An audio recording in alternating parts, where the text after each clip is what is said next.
發現在各個城市的街頭都能夠看到很多的招牌上面都使用了邢楷。它比我想象中会出現在更多的地方，比如說出現在这個城市的井蓋上，這個是市政的那個污水管道的井蓋，高鐵或者飛機上的那個清潔帶啊，這個是一個男廁所，路邊撿的那個小卡片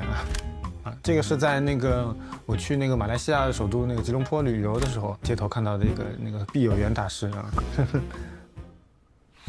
厉志谦發現，有一種邢楷最為常見，而且與手寫邢楷有很大的不同。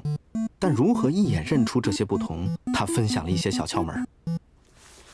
有一張照片是比較有意思的，我來找一下。這個是諮詢處啊，這同樣的處字嘛，很快的判斷它是同一個字的話，我其實主要是看它那補上面那一點，我们可以看到它的這點，它其實有一個回風的，點下去它是回去的一個，它做了同樣一個動作，然後它的形狀也是，基本上是一樣的，所以我就可以從這個特徵點來判斷它是同樣的一個字體啊。